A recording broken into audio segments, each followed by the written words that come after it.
Hello friends, मेरा नाम है योगेश और आप देख रहे हैं इंग्लिश इंजन YMTS। फ्रेंड्स, आज हम बात करने वाले हैं प्रेजेंट कॉन्टिन्यूअस टेंस के बारे में। क्या है ये प्रेजेंट कॉन्टिन्यूअस टेंस? फ्रेंड्स, हमारे जीवन में तीन चीज है, एक है पास्ट, एक है फ्यूचर और एक है प्रेजेंट। इसी प्रेजेंट में और भी कई परिस्थितियां आती हैं, लेकिन एक परिस्थिति ऐसा होता है जहां पे हम कोई काम को उसी समय कर रहे होते हैं। जैसे मैं अभी आपको पढ़ा रहा हूं, ठीक है, आप पढ़ रहे हैं इसी समय। तो कभी भी हम इस टेंस का तभी इस्तेमाल करेंगे जब हम किसी काम को उसी समय परफॉर्म कर रहे हों। जैसे फॉर एग्जांपल इसका क्या होता है, स्ट्रक्चर में थोड़ा आपको बता देता हूं। सबसे पहले सब्जेक्ट, ये सब्जेक्ट लिविंग भी हो सकता है, नॉन लिविंग भी हो सकता है। इसके साथ हमेशा हम यूज करेंगे हेल्पिंग वर्ब इज MR, जिससे पता चलेगा कि ये प्रेजेंट है। अब इज कहां लगेगा? जो भी सिंगुलर होगा वहां इज लगेगा, आर जो भी प्लूरल होगा वहां आर लगेगा, ठीक है।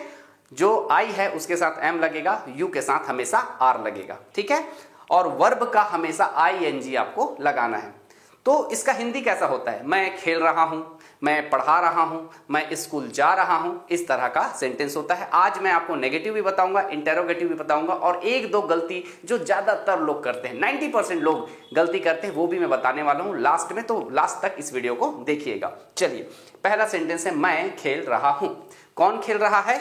मैं खेल रहा हूं। तो मैं को क्या बोलते हैं इंग्लिश में? आई बोलते हैं, ठीक है। आई के साथ एम लगेगा, वर्तमान में I am, ठीक है। वर्ब का ING फॉर्म, तो I am playing, मैं खेल रहा हूं। बहुत इजी है, आप भी कर सकते हैं। तुम जा रहे हो, तो तुम जा रहे हो, कौन जा रहा है? तुम। तो तुम को क्या बोलते हैं? यू बोलते हैं, यू। अब यू के साथ क्या लगेगा? आर लगेगा। बोलते हैं यू आर गुड, है ना। हाँ, उसी तरह से यू के साथ जब उधर आर लगा है तो इधर भी आर लगेगा। U R. जाना को बोलते हैं गो, गो में ING लगाओ, गोइंग, तो यू आर गोइंग। तीसरा है वह आ रही है। तो क्या होगा? अब ये सिंगुलर है, किसी एक लड़की के बारे में बात करें। याद रखिएगा, सिंगुलर का हेल्पिंग वर्ब का लास्ट जो अल्फाबेट है वो S होगा। जैसे कि इज, ये सिंगुलर है, S फॉर सिंगुलर, ठीक है। तो शी इज आ रही है, कमिंग, शी इज कमिंग। आपके लिए एक सेंटेंस है, सर पढ़ा रहे हैं। एक सर की बात हो रही है, इज लगेगा, सर इज टीचिंग, करेक्ट है। आइए देखते हैं इसी का नेगेटिव कैसे बनता है और इसी का इंटेरोगेटिव कैसे बनता है। जैसे तुम खेल रहे हो, यू आर प्लेइंग, उसी प्रकार से अगर नेगेटिव बनाना है कि तुम नहीं खेल रहे हो, तो जो हेल्पिंग वर्ब, हमेशा हेल्पिंग वर्ब के बाद नॉट लगाना है, सब्जेक्ट के बाद नॉट नहीं लगता, ये दिमाग में याद रखना है, ठीक है। तो हमारे पास हेल्पिंग वर्ब है यू आर नॉट प्लेइंग, तुम नहीं खेल रहे हो। अब इज नॉट भी होगा, एम नॉट भी होगा, अकॉर्डिंग टू सब्जेक्ट, ठीक है। आइए देखते हैं इसका इंटेरोगेटिव कैसे बनता है। अच्छा, तुम खेल रहे हो, यू आर प्लेइंग होता है ना। तो क्या तुम खेल रहे हो? तो ध्यान रखना, जो हेल्पिंग वर्ब है वो सामने आ जाएगा, हेल्पिंग वर्ब सामने आ जाएगा, सब्जेक्ट अंदर चले जाएगा। तो तुम खेल रहे हो, यू आर प्लेइंग, क्या तुम खेल रहे हो? तो क्या होगा? Are you playing. क्या तुम डांस कर रहे हो? हम उससे व्यक्ति को पूछ रहे हैं, फोन अगर हम सामने में तो देखेंगे तो पूछेंगे नहीं, फोन में ही रहेगा।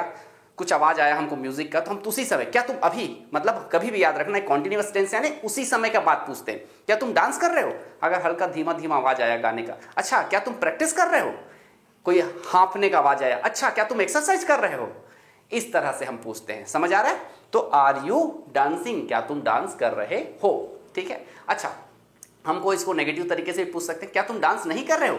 तो कहां लगेगा नॉट? आर यू यहां लगेगा, आर यू नॉट डांसिंग, क्या तुम नहीं खेल रहे हो? Are you not playing. तो ये समझ आ गया फ्रेंड्स। अब आपके लिए एक इंपॉर्टेंट बात है, कई बार आप सुने होंगे कि कई लोग बोलते हैं, हां मैं उसको जान रहा हूं, मैं तुम्हें प्यार कर रहा हूं, मैं तुम्हें मिस कर रहा हूं। तो ये फीलिंग्स हैं। क्या मिस को कोई करता है? कोई एक्शन है क्या मिस करना? क्या प्यार करना कोई एक्शन है क्या? हम मेंटली लव की बात करें, कोई एक्शन है क्या? नहीं है, वो तो दिल से होता है। मिस भी दिल से कर रहा है इंसान, ठीक है। अच्छा, किसी को समझ रहा है, तो कोई इंसान समझ रहा है, कैसे समझ रहा है? किसी के बारे में जान के समझ गया, अब उसको समझ रहा हूं नहीं। तो कभी भी हम लोग इस तरह का मत बोलिएगा कि मैं समझ रहा हूं, मैं जान रहा हूं, मैं मिस कर रहा हूं, मैं प्यार कर रहा हूं। तो इसके साथ आप लोग ING मत लगाइएगा। I am missing you, I am loving you, I am knowing, I am understanding, ऐसा नहीं होता। I miss, I love, I understand, I know. तो ये आपको ध्यान रखना है कि जब कोई आप एक्शन कर रहे हो, ध्यान से सुनिएगा, जब कोई आप एक्शन कर रहे हो तो आप आईएनजी लगाओ। मिस कर रहे हो लेकिन क्या वो एक्शन हो रहा है, क्या वो एक बार स्टार्ट हुआ, होते रहे हो रहे अंदर की बातें, तो अंदर की बातों को आप, क्योंकि वो है, अब मैं डायरेक्ट बोल सकते हो मैं मिस करता हूं, बात खत्म। हिंदी में बोल दीजिए मैं मिस कर रहा हूं, बट उसका इंग्लिश ही ऐसा होगा, आई एम मिसिंग यू नहीं होगा, क्या होगा, आई मिस यू। मैं लव कर रहा हूं, ये ऐसा नहीं होता, मैं लव करता हूं, आई लव, अब जो भी हो सामने वाला। तो इस बात को आप थोड़ा सा समझिएगा, ठीक है।